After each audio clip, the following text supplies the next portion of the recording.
Dinarland highlights April 28, 2020. Adam Montana. Question: It would seem that Iraq is between a rock and a hard place. Oil down and Iraq once again has its hand out to the IMF and WB. This time the IMF and WB are pushing back. Yes. And they were told they would get no more than $2 billion. That is nothing. We aren't the only ones who know that Iraq has the potential to solve their own problems. Time to get IT done. Question: If it was to RV at 10 cents, $1.13 and we wait to cash in, until it goes up more, would we be able to keep it that long, and cash in at a higher rate? Or are we going to have a time limit to cash in? That's a great question, and one nobody will be able to answer.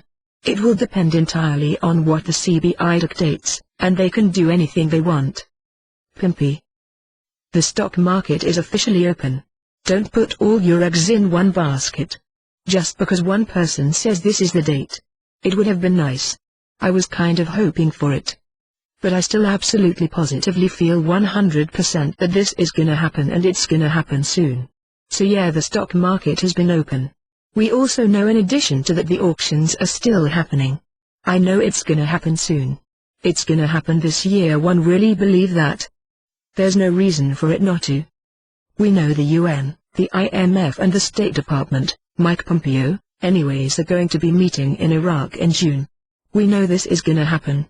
I know you guys are hoping just like I do that they go ahead and remove the restriction off the currency and allow them to trade on the Forex. Let's cross our fingers and hope that happens.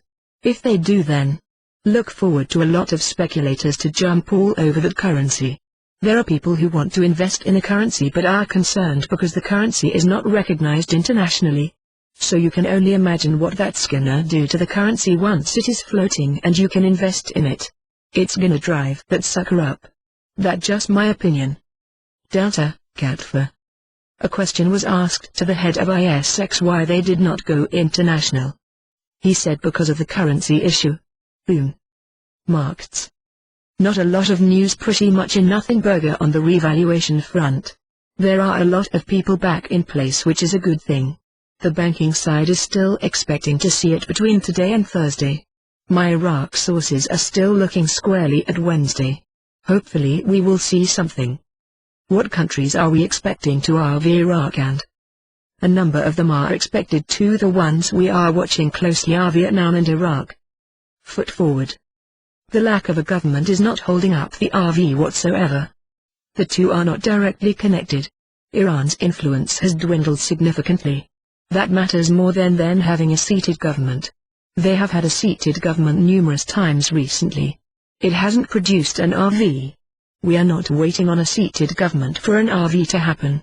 If the RV happens with no seated government, they have a financial committee to run things. I see the dinar and dong revaluing, with small adjustments to a few other currencies. There is a chance the dong goes first.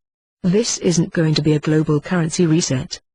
Iraqi dinar evaluation and global currency reset news. Dinar Chronicles. Courtesy of Dinar Gurus.